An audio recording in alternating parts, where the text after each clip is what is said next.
뜨쌤입니다.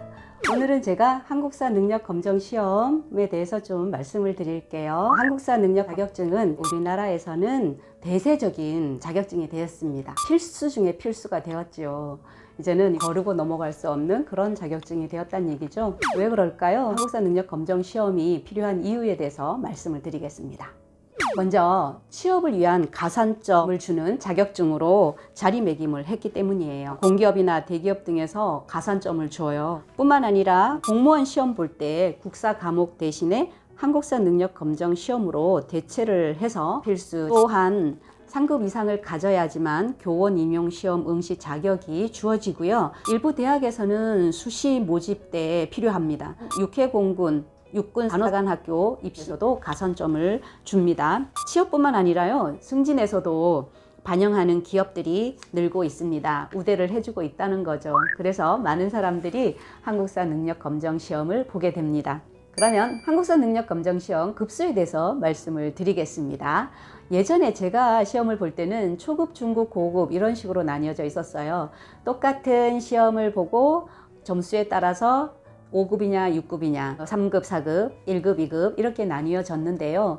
이것이 초급에는 너무 문제가 쉽다 이런 비판이 나왔고, 고급은 너무 어렵다 이런 얘기가 나와서 이거를 조금 조절을 했어요. 그래서 이게 지금 좀 바뀌었는데요. 심화과정, 기본과정 이런 식으로 단순화해서 기본과정은 6급, 5급, 4급이 있는데 점수에 따라서 급수가 달라집니다. 60점은 6급, 70점 이상은 5급, 80점 이상은 4급. 심화과정도 3급, 2급, 1급이 있는데 이것도 점수에 따라서 3급은 60점 이상, 2급은 70점 이상, 1급은 80점 이상.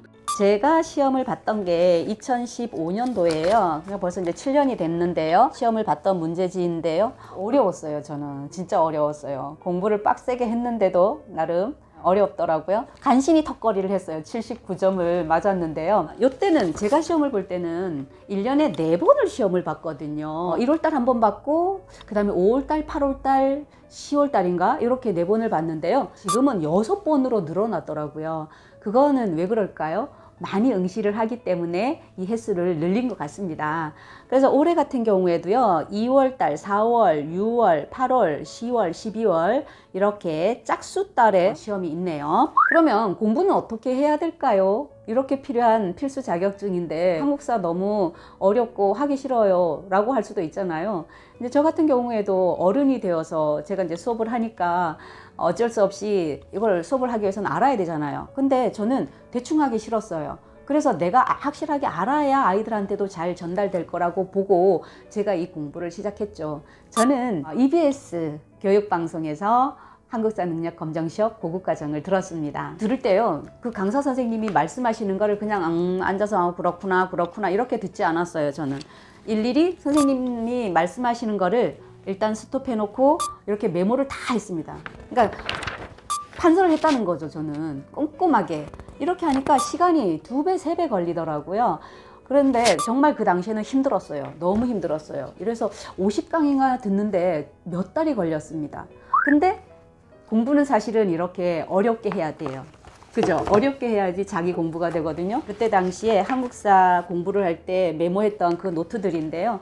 지금도 보면은 참 뿌듯하고, 그래서 제게 확실하게 되지 않았나 이런 생각을 하거든요. 이 외에도 방법은 많이 있죠. 사람들마다 공부하는 방식에 따라 다를 수도 있는데요. 빠르게 여러 번 보시는 분도 있고요. 물론 기출문제는 반드시 좀 봐야 되겠죠. 그리고 자기가 틀렸다면 왜 틀렸는지 오답 노트를 만들어서 그 틀린 문제를 확실하게 짚고 넘어가는 것이 공부하는 방법 중에 하나죠. 이거는 한국사뿐만 아니라 다른 공부할 때도 마찬가지겠죠. 우리가 큰 돈 들이지 않고 자기 노력으로 공부를 해야 어떻게 보면 진정한 자기 공부가 되지 않을까 싶습니다.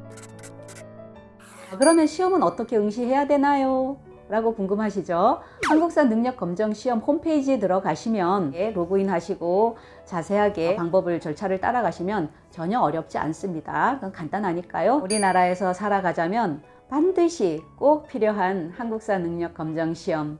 아이들에게 한국사에 대해서 어렵다는 인식 대신에 재미있다고 생각하는 흥미와 재미를 가지게 수업을 접근을 하고, 아이들이 한국사 능력 검정 시험 초급부터 한번 응시하는 습관을 한번 들여봐 주세요. 그렇게 한다면 점차 한국사에 대해서 더 관심을 갖게 되고 또 많은 지식을 갖게 될 거예요. 한국사 지식을 많이 안다는 것은 우리 사회에서는요, 그 사람의 다른 지식 수준을 나타내는 것이라고도 저는 생각을 해요. 대화할 때 역사에 대한 대화를 하게 되면 저 사람 무슨 좀 수준이 있네 라는 생각을 갖게 되지 않을까요? 외국에 나갔을 때도 한국 역사에 대해서 잘 안다면 훨씬 자부심을 가질 수 있지 않을까 싶습니다. 무엇보다도 우리 현실에서 꼭 필요한 자격증이니까 아이들 초등학생 때부터 꼭 준비를 해서 나아갈 수 있도록 해주세요.